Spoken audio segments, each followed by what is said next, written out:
وعليكم السلام ورحمة الله وبركاته.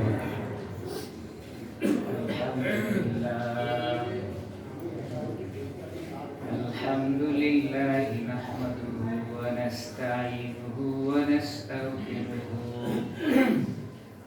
ونؤمن به ونتوكل عليه ونعوذ بالله من شرور أنفسنا ومن سيئات أعمالنا من يهده الله فلا مضل له ومن يضلل فلا هادي له ونشهد أن لا إله إلا الله وحده لا شريك له ونشهد أن سيدنا وسندنا وحبيبنا وطبيب قلوبنا وإيمانا وأولانا ومولانا محمدا عبده ورسوله الذي أرسله بالحق بشيرا ونذيرا وداعيا إلى الله بإذنه سراجا وقمرا منيرا أما بعد فقد قال سبحانه وتعالى في كلامه المجيد وفرقان الحميد فأعوذ بالله من الشيطان الرجيم بسم الله الرحمن الرحيم إنا أنزلناه في ليلة مباركة إنا كنا منذرين وقال سبحانه وتعالى في موضع آخر إذا جاء نصر الله والفتح وقال رسول الله صلى الله عليه وسلم قال يطلع الله إليه ليلة النصف من شعبان فيغفر لجميع خلقه إلا مشرك أو مشاحن أو كما قال النبي عليه الصلاة والسلام وقال تعالى في شأن حبيبه ومحبوبه ومعشوقه مخبرا وآمرا إن الله وملائكته يصلون على النبي يا أيها الذين آمنوا صلوا عليه وسلموا تسليما اللهم صل على محمد وعلى آل محمد كما صليت على إبراهيم وعلى آل إبراهيم إنك حميد مجيد اللهم بارك على محمد وعلى آل محمد كما باركت على إبراهيم وعلى آل إبراهيم إنك حميد مجيد हम मुसलमान है मगर हम में मुसलमानी नहीं मुसलमान है मगर हम में मुसलमानी नहीं, हम में ईमान है मगर ईमान में कामिल नहीं। ला इलाहा इल्लल्लाह, ला इलाहा इल्लल्लाह, ला इलाहा इल्लल्लाह, ला इलाहा इल्लल्लाह। जबान खुले बोली ला इलाहा इल्लल्लाह, ला इलाहा इल्लल्लाह, ला इलाहा इल्लल्लाह, ला इलाहा इल्लल्लाह, ला इलाहा इल्लल्लाह, ला इलाहा इल्लल्लाह, ला इलाहा इल्लल्लाह, ला इलाहा इल्लल्लाह, ला इलाहा इल्लल्लाह, ला इलाहा इल्लल्लाह, मुहम्मदुर রাসূলুল্লাহ সাল্লাল্লাহু আলাইহি ওয়াসাল্লাম। রব্বে কারীমের দরবারে কালিমাতুশ শুকর আদায় করি। জবান খুলে সকলে বলি আলহামদুলিল্লাহ। জবান খুলে বলি আলহামদুলিল্লাহ। শুকরগুজারি হবে কার? আল্লাহ। জবান দিয়েছেন কে? আল্লাহ। জবান দিয়ে দুনিয়ার জীবন অশ্লীলতা বেহায়া কাজে ব্যয় করে জীবনটাকে বরবাদ করে দেয়া যাবে না। হিসাব নেবে আল্লাহ। এই জবানের হিসাব অনেক বড় কঠিন। এই জন্য জবান দিয়ে বলি আলহামদুলিল্লাহ। আল্লাহু আকবার। অনেক গুরুত্বপূর্ণ একটি সময়। আরবি কি যেন মাস চলে?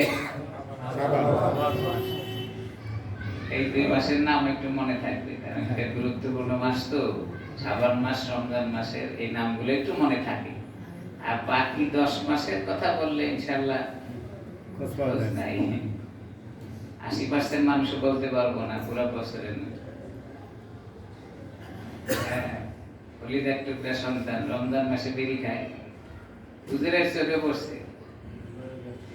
অভিভাবকের কাছে যা বলে, আরে তোমার ছেলে রমজান মাসে বিড়ি খায়, রাস্তা দিয়ে ঘুরে, নিষেধ করবা? বরকতপূর্ণ মাস, এ মাসে বাইরে এগুলা করা যায় না। ছেলে বাড়িতে গেছে, বাবা বলতেছে, আরে মান সম্মান তো সব শেষ করে ফেললে। কেন বাবা, কি হয়েছে? রমজান মাসে তুমি দিনের বেলায় রাস্তা দিয়ে গরু আর সিগারেট খাও। বাবা আপনি কি বলেন? রমজান মাস আবার কোন মাস? রমজান মাস তো খুঁজে পাই না। হুজুর বলছে রমজান মাস আছে। বাবা সারা জীবন লেখাপড়া করলাম, রমজানে তো কোনো খোঁজ পাই নাই। ভাই 12 মাসের নাম বলো। জানুয়ারি, ফেব্রুয়ারি, মার্চ, এপ্রিল, মে গুনতেছে বারবার, খুঁজে পায় না, রমজান মাস নাই। আবার কোন? আবার গুনছে জানুয়ারি, ফেব্রুয়ারি, মার্চ, এপ্রিল, মে। বলেন তো সারা জীবন যদি এটা গুনে রমজান খুঁজে পাওয়া যাবে না? রমজান যে মাসে আছে ওইটার তো কাছেই যায় না। বাবা আপনি কি বলেন? রমজান তো খুঁজে পাইলাম। বেচারারও মাথা খারাপ হয়ে গেছে। হুজুর বলছে রমজান মাস, কেউ জানে না যে রমজান মাস আছে। বাপু তো এক সময় গল্প তো করার সময় থাকে না, কারণ জুমার সময় খুব সংক্ষিপ্ত সময়, যে বিষয়ে কথা বলতে চাই শেষ করতে কঠিন হয়। এরপরও কিছু কথা সামনে আসলে বলতে হয়। বাবা আর ছেলে একই সময় হুজুরের ওয়াজ শুনে বাড়িতে গেছে, বলছে যে সারাদিন নামাজ পড়ছেন আর না পড়ছেন, তো আজকে বয়ান শুনে কমপক্ষে এশার নামাজটা বাসায় গিয়ে পড়েন। এখন বাড়ি গিয়া বউয়ের ডাক দিছে, সকিনার মা ওঠো, এশার নামাজ পড়লে। এখন ওই মহিলা বেটি মানুষ কোনোদিনও তো নামাজ পড়েনি, এশার নামাজ কোনটা?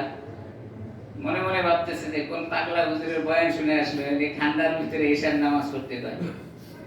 আচ্ছা ঠিক আছে, উঠছে, চলো হুজুর করে আসি। আগে তো ওই গিজারের সিস্টেম ছিল না, পুকুর পাড়ে গিয়ে ঠান্ডা পানি দেয় উজু করা। মহিলা মানুষ চিন্তা করলো, উজু যেহেতু করবো তো দুইজনেই করি, স্বামী বেটার লইয়া দুইজনে গিয়ে পুকুরে ঠান্ডা পানি দেয় উজু করে আসছে। এখন এসার নামাজ পড়বে এত জানা নাই। মহিলা আমার একটু চালাক, কয় নামাজ যেহেতু পড়বই, আজকের নামাজের ইমামতিটা সকিনার বাপের, তো এখন ঘরে আসছে যায় নামাজ বিছায় দিতেছে সকিনার বাপ কও একটা কথা, কি কথা? ঈশার নামাজ তো পড়বো, তো আজকের নামাজের ইমামতিটা আপনি করবেন। জীবনে তো নামাজ পড়ে নাই, তো ঈশার নামাজের ইমামতি কেমনে করে? বুদ্ধি টুদ্ধি পায়া চিন্তা করে করেছে, আরে আমি তো কোনদিন নামাজ কালাম করিনি, এখন সকিনার মায়ের গায়ে আছে হয়েছে ওযু গোসল তো ঠিক মতো করে আসছে, এখন শুয়ে থাকি, কারণ ঈশার নামাজ পড়ার বুদ্ধি তো নিজের না, ইমামতি করবে কখন? বাবা পুতে এক সমান, সারা বছর একবার দুইবার তিনবার পর্যন্ত গুনছে, কিন্তু জানুয়ারি মাস আর কি করে না, খুঁজা পায় না। মানে এরা জানুয়ারি মাস খুঁজে পায়, কিন্তু রমজান মাস খুঁজে পায় না। একবার দুইবার তিনবার করে গুনছে। তো রমজান মাস কোন বছরে আছে এই জায়গায় যেতে হবে। এই জন্য ভাই বরকতপূর্ণ মাস, এই 2 মাসের কথা খুব মনে থাকবে। অনেক মানুষই 2 মাসের কথা জানে, কারণ এটা তো মৌসুম। এখন এই মৌসুমে কিছু কামাই করার সময়, এজন্য এটা যদি মনে না থাকে তাহলে মুসলমান আমি কিভাবে দাবি করব? আল্লাহ, শাবান মাসের 14তম দিন রাত আগে আসে, সেই হিসাবে সামনে 15তম রাত, মধ্যবর্তী রাত যেটাকে বলা হয়। শাবান মাস আসলে অনেক আলোচনা আমরা শুনে থাকি। আজকে অল্প কিছু কথা বলবো, যদি আল্লাহ তাআলা তৌফিক দান করেন। মনোযোগ সহকারে শুনবো। শাবান মাসের আলোচনা শুনলে কিছু লোকের শরীরে অ্যালার্জি ভাসে। অ্যালার্জি বোঝেন তো? হ্যাঁ, শরীরের কিছু অ্যালার্জি আছে ওই চুলকায়, ফুলে যায়, আবার কিছু অ্যালার্জি আছে ভিতরে ভিতরে। এই অ্যালার্জি দেখানো যায় না, এটা জ্বালে। এটা করলো কেন, ওইটা করলো কেন? ইসলামের কথা এখন মানুষের অন্তরে একটু মানে গভীরভাবে চিন্তা করলে সহজে বোঝানো যায়, বসে অন্তরে। কিন্তু গভীরভাবে চিন্তা না করে বাজারের কিছু চটি বাংলা বই পড়ে মুফতি সাহেব সাজে, আর মেম্বার থেকে যখন বয়ান হয় এটা আর ভালো লাগে। আরেকটা বিষয় ইসলামটারে খায়া দিছে, ভালো হইছে খারাপও হইছে, সেটা হলো মোবাইলের ইউটিউব। এইখানে যা দেখে আর কোন মুফতি সাহেবের মাসলা শুনতে চায় না। হুজুর আমি জানি, আমি জানি। কি জানে? মোবাইলে ইউটিউবে দেখছে। হুজুর ইউটিউবে শুনছে, হুজুর ইউটিউবে শুনছে। আমি মাঝে মধ্যে গল্প শোনাই। একজনে বলছে বই দিয়ে দিছে, তো বই পড়ছে, বইয়ের মধ্যে লেখা আছে যে শরীরে যদি তাপমাত্রা বেশি হয়, শরীরের তাপমাত্রা যদি বেশি হয় মানে গরম হয়, জ্বর আসে, লোহা পুরাইয়া এটা শরীরে ছেঁকা দিলে তাপমাত্রা কমে যায়, জ্বর ভালো হয়ে যায়। বাড়িতে গিয়ে দেখছে মায়ের জ্বর, চিন্তা করছে যে শরীরে তাপমাত্রা বেশি হলে লোহা পোড়া দিয়ে গরম দিলেই তো ভালো হয়ে যাবে। তা লোহা একটা ভালো করে গরম দিছে, দিয়া মায়ের শরীরের ভিতরে এবার সেক দেওয়া আরম্ভ করছে। কি কারণ জ্বর ভালো হবে না? ধ্যান চিন্তা করছে কি ব্যাপার, জ্বর তো ভালো হয় না, আর বেশি হয়। তাই বইয়েলার কাছে গেছে, এই কি বই দিলে? আমি বই পড়ে তো সর্বনাশ হয়ে গেছে, মায়ের শরীরে তাপমাত্রা তো আরো বাইরে গেল। কি করছো? এই করছি। বলে আরে বইয়ের নিচে যে লেখা আছে এটা তো তুমি দেখো নাই। নিচে দিয়ে লেখা আছে বিশেষ দ্রষ্টব্য, মানে এই পড়াটার বিস্তারিত কিছু কথা নিচে আছে। সেটা হলো তাপমাত্রা যদি চতুষ্পয় প্রাণীর শরীরে হয় তাহলে লোহা পুরাইয়া সেক দিলে জ্বর ভালো হয়। এই নিচের টুকু আর পরে নাই, নিচের টুকু কি করে নাই আর পরে নাই। যার কারণে তার ডাক্তারি কি হয়ে গেছে, উল্টো হয়ে গেছে। ইউটিউব পয়রা ইসলামটারে খায়া দিছে, যা শুনে আর মুফতি সাহেবের কথা ভালো লাগে না, ইমাম খতিবের কথা ভালো লাগে না, কোরআন হাদিসের কথা জ্বলন্ত প্রমাণ দিয়া বলার পরেও সে নাক ছিটকায়। হুজুর আপনি কি ইউটিউবারতে বেশি হয়ে গেছেন? আরে গরু মার্কা ইউটিউবার কে, এটা কি তুমি জানো? কোরআন হাদিস পড়ছে কিনা সেটা তোমার জানা আছে?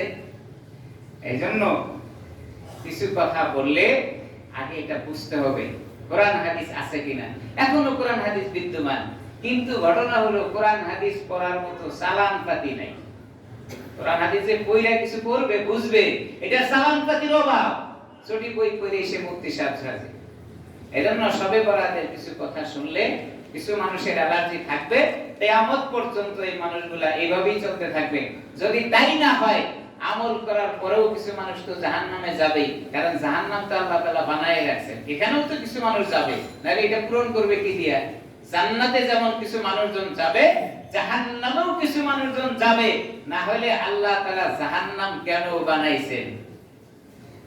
ওই ব্যক্তিরা যারা কোরআন হাদিস শোনার পরেও, জ্বলন্ত প্রমাণ সামনে থাকার পরেও, চাক্ষুষ প্রমাণ থাকার পরেও ওই কথা না মেনে ভ্রান্ত পথে পা বাড়িয়ে আমল করার চেষ্টা করেছে, তাদের ঠিকানা জাহান্নাম। আলোচনা করব। কোরআন শরীফের ছোট্ট একটি আয়াত তেলাওয়াত করেছি, সূরা দুখান 44 নম্বর সূরা 25 নম্বর পারা। আমি 1 থেকে 2 নম্বর আয়াত তেলাওয়াত করেছি। এই আয়াতে গুরুত্বপূর্ণ বিষয় আল্লাহ তাআলা নিহিত রেখেছেন। আল্লাহ তাআলা বলেন, ইন্না আনজালনাহু ফি লাইলাতিন মুবারাকাহ। ইন্না নিশ্চয়, আনজালনাহু আমি নাযিল করেছি, ফি মধ্যে, লাইলাতিন মুবারাকাহ বরকতপূর্ণ রজনীতে, বরকতপূর্ণ সময়ে। ইন্না কুন্না মুনজিরিন আমি আল্লাহ তাআলা ভয় প্রদর্শনকারী, আমি আল্লাহ তাআলা নিদর্শন রাখাকারী, আমি আল্লাহ তাআলা প্রজ্ঞাময়, আমি সকল কিছুর বিষয় জানি। আল্লাহ তাআলা এই কথাটা বললেন সূরা দুখানের এই আয়াতের ভিতরে। এই আয়াত সম্পর্কে অল্প কিছু কথা আমাদের জানা দরকার। সমস্ত মুফাসসিরিনে কেরামরা এই আয়াতের ব্যাখ্যা করতে গিয়ে 2 ভাগে ভাগ করেছেন। ভালো করে বুঝবো। সমস্ত মুফাসসির যারা কোরআনের আয়াতকে ব্যাখ্যা করে, এই মুফাসসিররা এই আয়াতকে ব্যাখ্যা করতে গিয়ে 2 ভাগে বিভক্ত হয়েছেন বা 2 ভাগে ভাগ হয়েছেন। এক ভাগের লোকজন বলেন যে ইন্না আনজালনাহু ফি লাইলাতিন মুবারাকাহ, এই লাইলাতিন মুবারাকার অর্থ হলো শবে বরাত।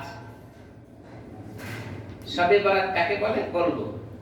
আর এক ভাগের মুফাসসিরিনে কেরামরা বলছেন লাইলাতুল মুবারাকা মানে হলো শবে কদর। শবে কদর হয় রমজান মাসে, আর শবে বরাত হয় শাবান মাসের মধ্যবর্তী তারিখে। তাহলে আয়াতের তরজমা হলো বরকতপূর্ণ রজনী। মুফাসসিরিনে কেরামরা ব্যাখ্যা করলেন এই আয়াতটা শবে কদরের জন্য হয় এবং শবে বরাতের জন্য হয়। বাংলাদেশের যত মুফাসসিরিন আছেন, যারা তাফসীর করেছেন বা করেন, আগে যারা করেছেন এখন যারা করেন, তারা এই আয়াতের ব্যাখ্যা করতে গিয়ে বেশিরভাগ মুফাসসিরিনে কেরামরা ব্যাখ্যা করেছেন লাইলাতুল মুবারাকা মানে হলো শবে কদর। আর কিছু সংখ্যক কম, বেশিগুলো করেছেন লাইলাতুল মুবারাকা মানে হলো শবে কদর। আর কম সংখ্যক মুফাসসিরিনে কেরামরা ব্যাখ্যা করেছেন লাইলাতুল মুবারাকা মানে হলো শবে বরাত।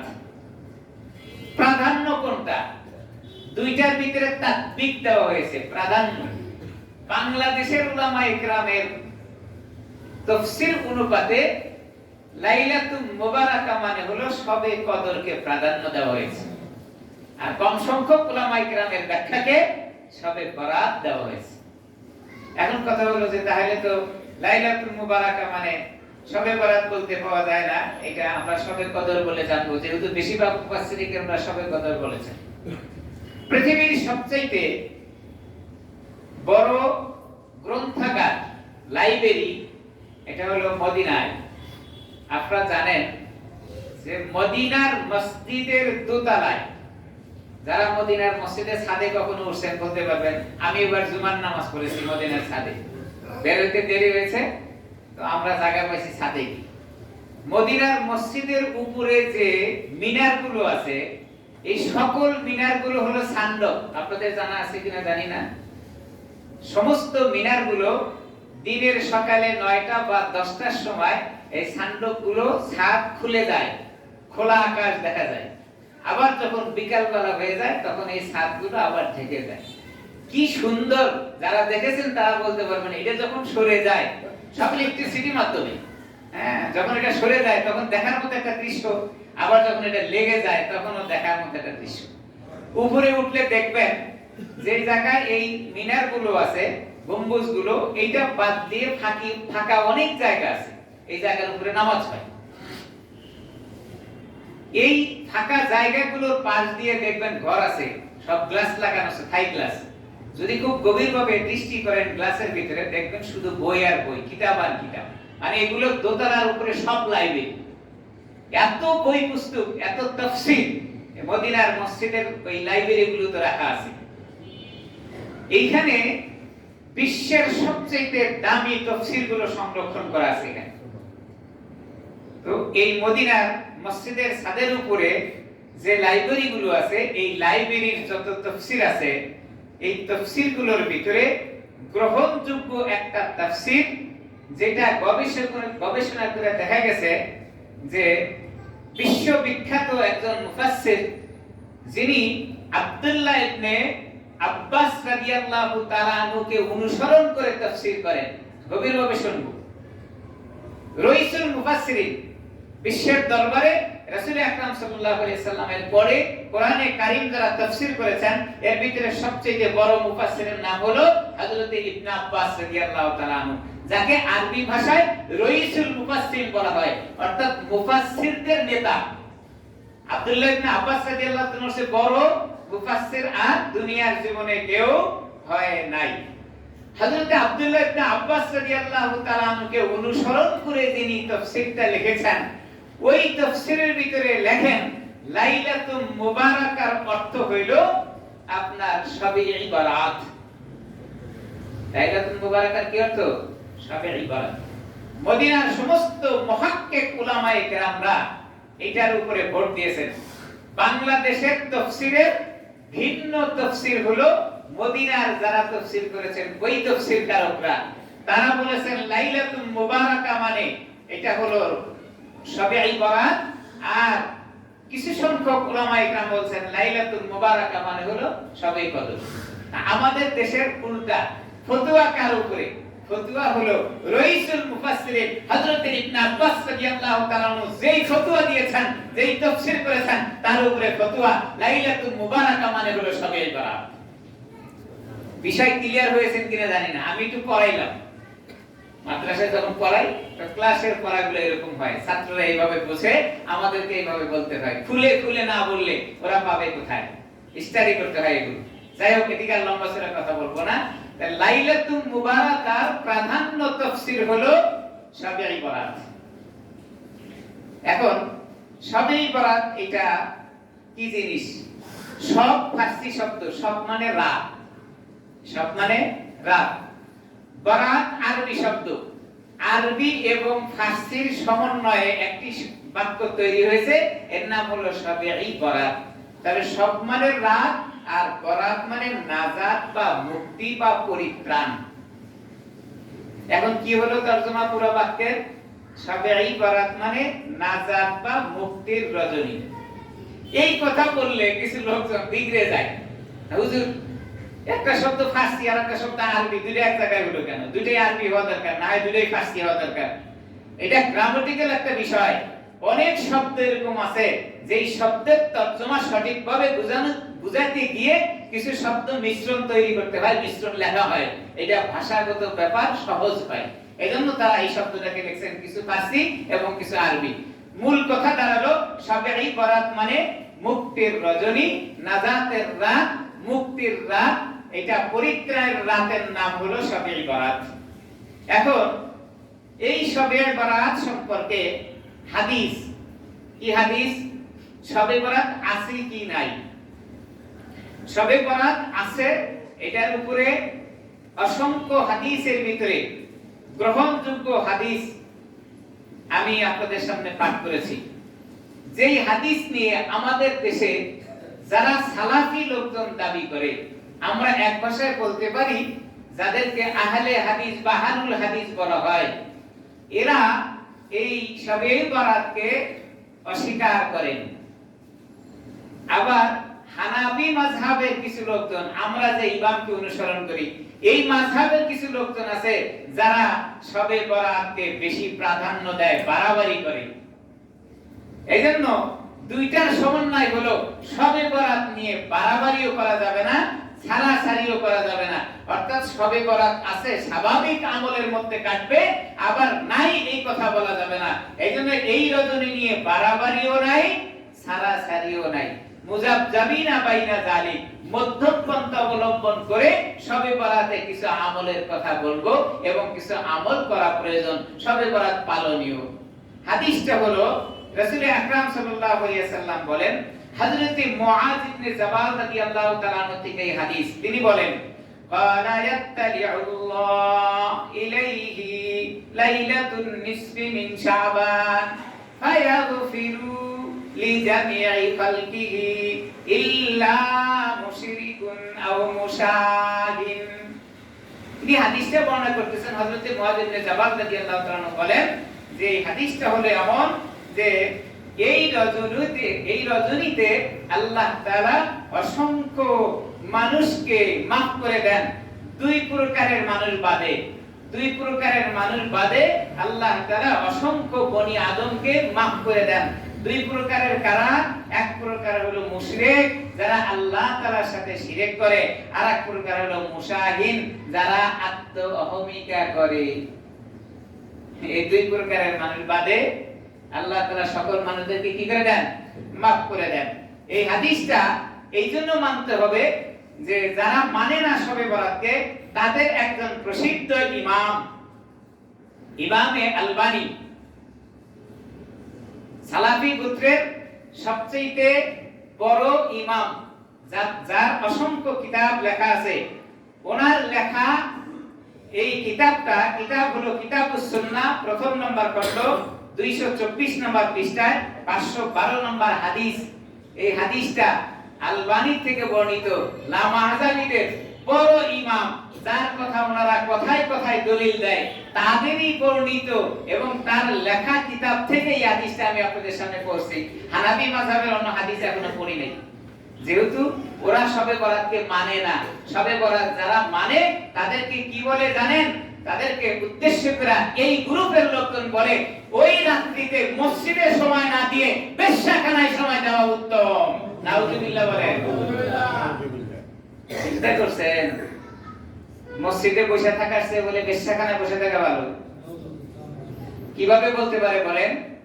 ধরেন হাদিসে নাই, শবে বরাত বলতে কিছুই নাই, কিন্তু আপনি মসজিদে বসে থাকাটা কি এই বেশ্যাখানা বসে থাকার চেয়ে খারাপ? কিভাবে বলে? আকল থাকা দরকার। তাদেরই হাদিস, তাদের নেতা, তাদের ইমামের লেখা এই কিতাব থেকে আমি আপনাদের সামনে হাদিসটা পড়ছি। হাদিসটা কোথায় আছে লিখে দিতে বলবো, যদি কারো মনে সন্দেহ থাকে তারা লিখে নেন হাদিসটা কোথায় আছে। হাদিসটা, কিতাবের নাম হলো কিতাবুস সুন্নাহ, 1 নম্বর খণ্ড 224 নম্বর পৃষ্ঠায় 512 নম্বর হাদিস। লিখছেন কারা? নাসির উদ্দিন আলবানী, যেটা সালাফি এবং লামাযাবিদের প্রসিদ্ধ ইমাম, যাকে নিয়ে তারা গর্ব করে কথা বলেন। তার কথা যদি থাকে কোনো হাদিসে, তাহলে সেটা মানবে, আর তার কথা যদি হাদিসে পাওয়া না যায়, তাহলে সে হাদিস তারা মানবে না। সেই নাসির উদ্দিন আলবানীর বর্ণিত লেখা কিতাব, সেই কিতাব থেকে আমি হাদিসটা আপনাদের শোনাইছি। এবার শবে বরাত মানবেন না কেন? আল্লাহ, বুঝের অভাব। শবে বরাত আছে, শবে বরাতের রাত্রিতে লম্বা সূরা। এবার হানাফি মাযহাবের একটা হাদিস শোনাবো। ইন্নাল্লাহা তাআলা ইয়ানজিলু ফিহা লিকুরুবিশ শামসি ইলাস সামাঈদ দুনিয়া ফায়াকুলু আলা মিন মুস্তাগফিরিন ফাআগফিরা লাহু আলা মিন মুস্তারজিকিন ফাআরযুকাহু আলা মিন মুবতালান ফাওয়াফিয়াহু আলা কাযা হাত্তা ইয়াতলু আল ফাজর আও কামা ক্বালা an-নাবিয়্যু আলাইহিস সালাতু ওয়াস সালাম। হানাফি মাযহাবের একটা হাদিস এবার শোনাবো।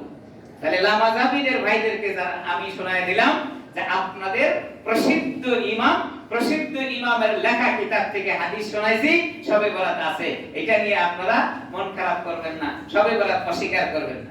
হানাফি মাযহাবের হাদিস থেকে আমরা এবার শুনবো। ইন্নাল্লাহা তাআলা ইয়ানজিলু ফিহা লিগুরুবিশ শামসি ইলাস সামাইদ দুনিয়া। নিশ্চয় রব্বে কারীম শবে বরাতের রজনী, যেই রজনীটা, এই রজনীতে আল্লাহ তাআলা তার নিজের জায়গা থেকে স্থানান্তর হইয়া প্রথম আসমানে, যে আসমান আমরা দেখি আমাদের মাথার উপরে, যেটাকে আমরা প্রথম আসমান বলি, আসমানে আল্লাহ অবতরণ করেন কখন? ইন্নাল্লাহা তাআলা ইয়ানজিলু ফিহা লিগুরুবিশ শামসি ইলাস সামাইদ দুনিয়া। সূর্য যখন পশ্চিম আকাশে অস্তমিত হয়ে যায়, ডুবে যায়, অন্ধকারে পড়ে যায়, আড়াল হয়ে যায়, ঠিক সেই সময় রব্বে কারীম প্রথম আসমানে অবতরণ করে। হাদিসটা হানাফি মাযহাবের জন্য। ইন্নাল্লাহা তাআলা ইয়ানজিলু ফিহা লিগুরুবিশ শামসি ইলাস সামাইদ দুনিয়া। প্রথম আসমানে আসার পরে কি বলেন আল্লাহ তাআলা? হাদিসের ভিতরে আছে, আল্লাহ বলতে থাকেন সূর্য যখন ডুবে যায়, সন্ধ্যা যখন ঘনে যায়, সূর্য অস্তমিত হওয়ার পরে, সূর্য আড়াল হয়ে যাওয়ার পরে রাত যখন শুরু হয়, আল্লাহ প্রথম আসমানে আসার পরে বনি আদমদেরকে ডাকতে থাকেন। কি বলেন? ফায়াকুলু আলা মিন মুস্তাগফিরিন ফাগফিরালা। আল্লাহ নিজে বলেন, ও দুনিয়ার বনি আদম, ও দুনিয়ার সব মানুষ, আসো, তোমরা জীবনে কোনদিন গুনাহ করেছো? কেউ কি গুনাহগার? অন্যায় করেছো, অবিচার করেছো, বুঝে করেছো না বুঝে করেছো, আলোতে করেছো, অন্ধকারে করেছো, ভাই ভাইরে হত্যা করে দিয়েছো, ভাই বোনের হক না দিয়া হকগুলো নিজে মেরে খেয়েছো, এমন অপরাধ, এমন গুনাহগার কোন মানুষ করেছে কিনা? আসো আজকে আমার দরবারে চাও। আলা মিন মুস্তাগফিরিন ফাগফিরালা। তুমি বান্দা আমার কাছে চাইতে দেরি, আমি আল্লাহ তোমারে maaf করতে দেরি না। কোন রাত? শবে বরাত। এই যে আমাদের সামনে। আলা মিন মুস্তাগফিরিন ফাগফিরালা, আলা মিন মুস্তাগফিরিন ফাগফিরালা। আল্লাহ বলেন, আলা মিন মুস্তাগফিরিন ফাগফিরালা। বান্দা গুনাহ করেছো, আর কারো দরবারে দৌড়ানোর দরকার নাই। দুনিয়ার জীবনে নেতা নেত্রীর পিছনে দৌড়াইয়া গুনাহ maaf হবে না। দুনিয়ার জীবনে রাজা বাদশার পিছনে ঘুরে তোমার গুনাহ maaf হবে না। আলা মিন মুস্তাগফিরিন ফাগফিরালা। আমি সময় দিয়েছি তোমাকে, আজকের রজনীতে আমার দরবারে চাও, আমি আল্লাহ তোমার গুনাহগুলোকে maaf করে দিব। ওয়াদাকার আলা মিন মুস্তারজিকিন ফারজুকানা। ও দুনিয়ার মানুষ, ব্যবসা করতে গিয়ে তোমার ব্যবসা লস হয়ে গেছে, রিকশা চালাইতে গিয়ে রিকশা তোমার হারিয়ে গেছে, দোকানপাটে আগুন লেগে দোকানটা তোমার নষ্ট হয়ে গেছে, জমিন চাষ করতে গিয়ে তোমার ফসল পোকায় খেয়ে নষ্ট করে দিয়েছে, খেজুর বাগানটা তোমার নষ্ট হয়ে গেছে। ও বান্দা, রিজিকের পেরেশানিতে আছো, আলা মিন মুস্তারজিকিন, আজকে আমার কাছে চাও।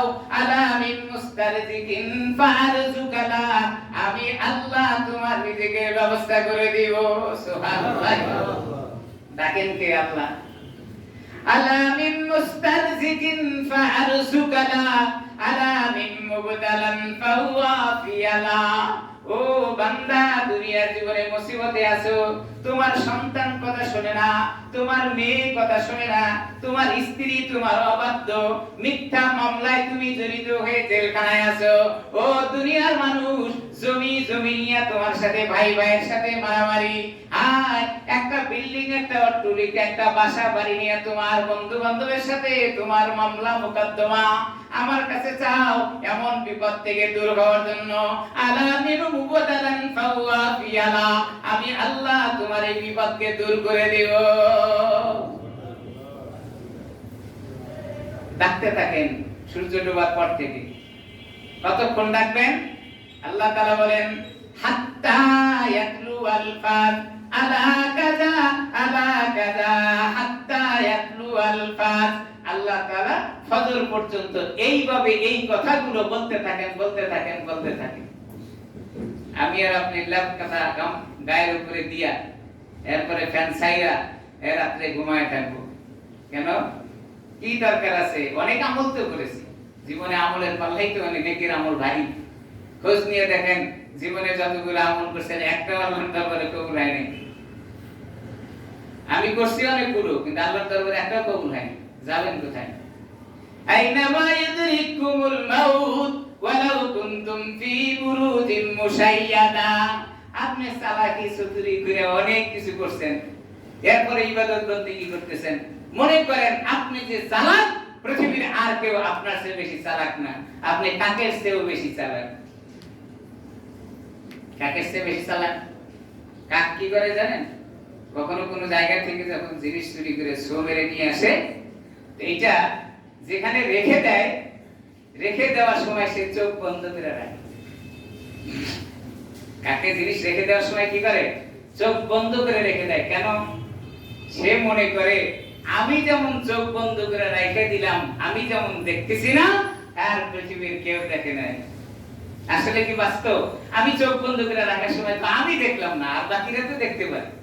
আপনি এত চালাক, আপনি ফরিকের মতো দৌড়ান আর চালাকি করেন, মনে করতেছেন আমি যে চালাক, আমার চেয়ে চালাক পৃথিবীতে আর কেউ নাই।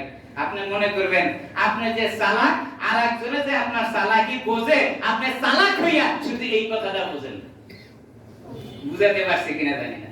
না, আপনি যে চালাক, এই আপনার চালাকি যে আরেকজন বোঝে, আপনি চালাক হইয়াও এই কথাটা বোঝেন না যে আমার চালাকি আরেকজন বোঝে। जैसे गरी निकले बदन से मेरी जान, जिस गरी निकले बदन से मेरी जान, कले मैं तौहीद हो बिरदे जबा। এই চালাকি বাদ দিয়ে একবার চিন্তা করেন, আমার কবর ডাকতেছে, আমাকে একটু সোজা পথে চলা লাগবে। চালাকি ছেড়ে দেন। চালাকি করে ইবাদত বন্দেগী করে কোনো লাভ নেই। সহজ সরল ইবাদত বন্দেগী আল্লাহ পছন্দ করে। বান্দা যখন নরম দিলে চোখ থেকে পানি ফেলায় আল্লাহর দরবারে চায়, সিজদায় পড়ে যায়। বান্দা যখন সিজদা দিয়ে আবার ওঠে, নরম ভাষায় যখন বলতে থাকে আল্লাহ অপরাধ হয়েছে, বুঝতে পারি নাই, নফসে শয়তানে দুগায় করে আমি অপরাধ করেছি, নফসে শয়তানে দুগায় করে আমার গুনাহ হয়েছে। বান্দা এই কথাগুলো বলে যখন চোখের পানিগুলো ছেড়ে দেয়, আল্লাহ কুদরতি আশা আসে, ফেরেশতাদের সামনে বলতে থাকে, ও ফেরেশতারা রে, দেখ বান্দারে আমারে দেখে নাই। দেখছেন? কেউ দেখে? হযরত মুসা আলাইহিস সালাম বলেন, আল্লাহ আমার এটি দেখতে মনে চায়। আল্লাহ কয়, না, চর্মচক্ষু দিয়ে দেখা যায় না, চর্মচক্ষু দিয়ে দেখা যায় না। মুসা আলাইহিস সালামকে আমরা জানি আল্লাহর সাথে একটু বাড়াবাড়ি বেশি করছেন। আবার বলে আল্লাহ একটু দেখতে মন চায়। আল্লাহ কাছে যাও, তুর পাহাড়ে যাও, ওইখানে দেখা পাবে। তুর পাহাড়ে পাঠাই দিয়েছেন। আল্লাহ তো চর্মচক্ষু দিয়া দেখা দিবেন না, চর্মচক্ষু দ্বারা মানুষ দেখতে পারবে না। হযরত মুসা আলাইহিস সালামকে সান্ত্বনা দেওয়ার জন্য বলছেন যে ঠিক আছে যাও তুর পাহাড়ে। এবার তুর পাহাড়ে যাওয়ার পরে আল্লাহ নূরের তাজাল্লি একটু তার উপরে ছেড়ে দিয়েছেন। আসছে, ঝলক মারছে। এইটা ঝলক দেওয়ার সঙ্গে সঙ্গে হযরত মুসা আলাইহিস সালাম বেহুশ হয়ে পড়ে গেছেন। কিতাবে লেখেন 40 দিন পর্যন্ত হুঁশ ছাড়া তুর পাহাড়ে শুয়ে ছিল। আল্লাহ দেখে নাই, শুধু আল্লাহ নূরের তাজাল্লি, আল্লাহ নূরের তাজাল্লি। এখন আল্লাহ ফেরেশতাদেরকে বলে, ফেরেশতারা আমাকে তো দেখে নাই, আমার জাহান্নামও দেখে নাই, আমার জান্নাতও দেখে নাই। তো এই যে সিজদায় পড়ে চোখের পানি ফেলে কান্দে, কি জন্য কান্দে? আমার দরবারে সে মাফ চায়। ফেরেশতারা বলো আমি কি করব? ফেরেশতা বলবেন মাশাআল্লাহ, আল্লাহ আপনার যা খুশি আপনি তাই করেন। আল্লাহ বলবেন ফেরেশতারা সাক্ষী থাকো যে বান্দা আমাকে দেখে নাই, আমার জাহান্নাম দেখে নাই, আমার জান্নাত দেখে নাই, কিন্তু আমার কাছে চায়, ক্ষমা চায়, মাফ চায়, প্রার্থনা করে। বান্দা ফেরেশতারা সাক্ষী থাকো, আমি আল্লাহ তাআলা এই বান্দাদেরকে মাফ করে দিই। সুবহানাল্লাহ। মাফ চাওয়ার আশা আছে না? মাফ চাওয়ার এখনই সময়, মাফ চাওয়ার এখনই সময়। মাফ চাওয়ার জন্য আল্লাহ তাআলা সিজন দিয়েছেন। আমার ভাইরা, শরীরের দুই ধরনের খাবারের প্রয়োজন হয়। আপনার শরীরকে যদি আপনি সতেজ রাখতে চান, ভালো রাখতে চান, তাহলে দুই ধরনের খাবার লাগে। এক ধরনের খাবার হলো শরীরটাকে স্বাভাবিক রাখার জন্য আমরা প্রতিনিয়ত যে খাবারটা খাই, এই খাবার দিয়ে মানুষের শরীরে শক্তি যোগায়। আরেক প্রকারের খাবারের প্রয়োজন হয়, এটা রোগ প্রতিরোধ করার জন্য, শরীরে কোনো ধরনের রোগ বাসা বাঁধতে পারে এটা দূর করে দেওয়ার জন্য আল্লাহ তাআলা সিজনাল কিছু ফলের ব্যবস্থা করেছেন। আপনি ওই সিজনাল কিছু ফল যখন খাবেন তখন শরীরের ভিতরে আর কোনো রোগ বাসা বাঁধতে পারবে না। নিয়মিত খাবার খান শরীরে শক্তি যোগার জন্য, আর রোগ প্রতিষেধকের জন্য আল্লাহ সিজনাল ফল দিয়েছেন। আম, জাম, কলা, লিচু, কাঁঠাল, কদবেল, তাল, এই সবগুলো সিজনাল ফল। প্রত্যেকটা ফলের ভিতরে প্রতিষেধক হিসেবে আল্লাহ তাআলা রেখে দিয়েছেন। এজন্য সব ফল সিজনাল সময় কিছু খেতে হয়। আর শরীরের জন্য যেমন দুই ধরনের খাবার প্রয়োজন হয়, এরকম ভাবে আত্মারও রোগ আছে, আত্মারও দুই ধরনের খাবারের প্রয়োজন হয়। আত্মাকে সতেজ রাখার জন্য, দিলকে সতেজ রাখার জন্য দুই ধরনের খাবারের প্রয়োজন হয়। এক প্রকারের খাবার হলো 5 ওয়াক্ত নামাজ, নফল ইবাদত নিয়মিতভাবে করা, এটার দ্বারা আত্মা স্বাভাবিক জীবিত থাকে। আর আত্মার প্রশান্তি নিয়ে আসার জন্য আল্লাহ সিজনাল কিছু আমল দিয়েছেন, সেটা করার জন্য আত্মা বেশি প্রশান্তি পায়। তার ভিতরে একটা হলো শবে ইবারাত, আর একটা হলো শবে কদর। আত্মার খোরাক, আপনি 5 ওয়াক্ত নামাজ পড়ছেন তো আপনার আত্মার স্বাভাবিক খোরাক হলো, কিন্তু আত্মাকে সতেজ রাখার জন্য প্রতিষেধক হিসাবে সিজনাল যে সময় আল্লাহ তাআলা দিয়েছেন এগুলার উপরে কিছু আমল করা। এখন প্রশ্ন আসতে পারে, আপনারা বলবেন হুজুর শবে বরাত যে আছে এটা দলিল আদিল্লাহ কিছু শোনানো দরকার, নাইলে আমরা কিভাবে বুঝবো? হ্যাঁ, শবে বরাত আছে, অল্প কিছু দলিল আদিল্লাহ আমি আপনাদেরকে শোনায় দেব। প্রথম শতাব্দীতে শবে বরাত যারা পালন করেছেন, দেখায়ছেন, বলেছেন, লিখে গেছেন, তাদের ভিতরে প্রসিদ্ধ 15 জন সাহাবী থেকে রওয়ায়াত আছে শবে বরাত পালন করা যাবে, শবে বরাত পালন করা যাবে। রাসূল আকরাম সাল্লাল্লাহু আলাইহি সাল্লামের পরের শিক্ষক যারা, তারা হলো কারা? সাহাবায়ে কেরাম। রাসূল আকরাম সাল্লাল্লাহু আলাইহি সাল্লামকে সরাসরি দেখে আমল করেছেন এবং বলে গেছেন, এরা হলো সাহাবায়ে কেরাম। 15 জন সাহাবী থেকে রওয়ায়াত শবে বরাত পালন করা যাবে। প্রসিদ্ধ সাহাবীদের ভিতরে সাহাবীরা হলেন হযরতে 4 খলিফা, হযরত আবু বকর সিদ্দিক, হযরত ওমর ফারুক রাদিয়াল্লাহু তাআলা, হযরত ওসমান গনি রাদিয়াল্লাহু তাআলা, হযরত আলী কাররামাল্লাহু ওয়াজহু। এই 4 জন খলিফা শবে বরাত পালন করেছেন এবং বলেও গেছেন। আমি আপনাদের কাছে প্রশ্ন করব, যেই আমল হযরত আবু বকর সিদ্দিকের আছে, ওই আমল আমি সলিমুদ্দিন যদি বাধা দেই, সেটা কি বাধা হবে? না। আবু বকরের আমল সে আর ভারী আমল কারোর কাছে পাওয়া যাবে? আবু বকরের সাথে বেশি নেক আমল দেখা রাসূলের কাছ থেকে আর পৃথিবীতে কোনো সাহাবী দেখাতে পারে নাই। শবে বরাত হযরত আবু বকর সিদ্দিক পালন করেছেন, আপনি সলিমুদ্দিন বাধা দেওয়া কে? 4 খলিফা, হযরত আয়েশা সিদ্দিকা রাদিয়াল্লাহু তাআলা, হযরত আব্দুল্লাহ ইবনে উমর রাদিয়াল্লাহু তাআলা, হযরত মুআয ইবনে জাবাল রাদিয়াল্লাহু তাআলা, হযরত আবু সালাবা রাদিয়াল্লাহু তাআলা, হযরত আবু মুসা আশআরী রাদিয়াল্লাহু তাআলা, হযরত আবু হুরায়রা রাদিয়াল্লাহু তাআলা, হযরত আব্দুল্লাহ ইবনে আউফ রাদিয়াল্লাহু তাআলা, হযরত আব্দুল্লাহ ইবনে মালিক রাদিয়াল্লাহু তাআলা, হযরত আব্দুল্লাহ ইবনে মাসউদ রাদিয়াল্লাহু তাআলা, হযরত আবু সাঈদ খুদরি রাদিয়াল্লাহু তাআলা, হযরত আব্দুল্লাহ ইবনে আমির রাদিয়াল্লাহু তাআলা, হযরত মুআবিয়া রাদিয়াল্লাহু তাআলা আনহু।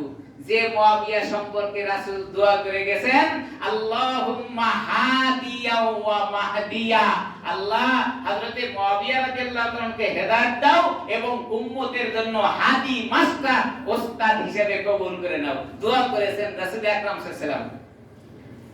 তিনি শবে বরাত পালন করে গেছেন, আপনি আমি কি? দ্বিতীয় শতাব্দীতে এসে 22 জন তাবেঈ, সাহাবীর পরের স্থানটা হলো তাবেঈদের, তো তাবেঈরা 22 জন তাবেঈ থেকে রওয়ায়াত আছে যারা শবে বরাত পালন করে গেছেন। তার মধ্যে সংক্ষিপ্ত নাম হলো হযরত আব্দুল্লাহ ইবনে মুররা, আতা ইবনে ইয়াসার, মাকহুল শামী, মালিক ইবনে ইয়ামার, মুজাহিদ ইবনে হাবিব, মুহাম্মদ ইবনে আবু বকর, ওবুয়া ইবনে জুবায়ের, আব্দুর রহমান হুবাইলি, হাসান আল বসরি, আব্দুর রহমান মুআবিয়া, আব্দুর রহমান ইবনে বাইলামি, আব্দুল্লাহ ইবনে আব্বাস, ইসহাক, বাহরিয়া, ইমাম আউজাই, ইয়াহইয়া ইবনে আবি কাসির, ইমাম জুহরি এবং মুগিরা ও ইকরামা। এই 22 জন তাবেঈ, এরা সাহাবায়ে কেরাম থেকে শিখছেন। কারণ সাহাবায়ে কেরাম হলো রাসূল আকরাম সাল্লাল্লাহু আলাইহি ওয়াসাল্লাম থেকে সরাসরি শিখছেন, আর সাহাবায়ে কেরামের কাছ থেকে তাবেঈরা সরাসরি শিখছেন। এজন্য এই দুই প্রকারের লোকজনের ভিতরে কোনো ধরনের কোনো ঝামেলা নাই। মুহাক্কিক উলামায়ে কেরামরা বলেন, আরো এক স্তর বাড়িয়ে বলেছেন, সেটা হলো তাবেঈর পরে তাবে তাবেঈন। অর্থাৎ তাবে তাবেঈনকে মানা মানেই হলো সরাসরি রাসূলকে মানা। এই তিন প্রকারের মানুষের আমল যদি কোনো ব্যক্তি সন্দেহ করে তাহলে সে নিঃসন্দেহে রাসূলকে সন্দেহ করলো, আর যে রাসূলের আমলকে সন্দেহ করলো নিঃসন্দেহে সে আল্লাহর প্রতি অবিশ্বাস করলো। তাহলে কি এই তিন প্রকারের মানুষের আমল বাদ দেওয়ার কোনো সুযোগ আছে? না। তিন প্রকার থেকে শবে বরাত পালনীয়।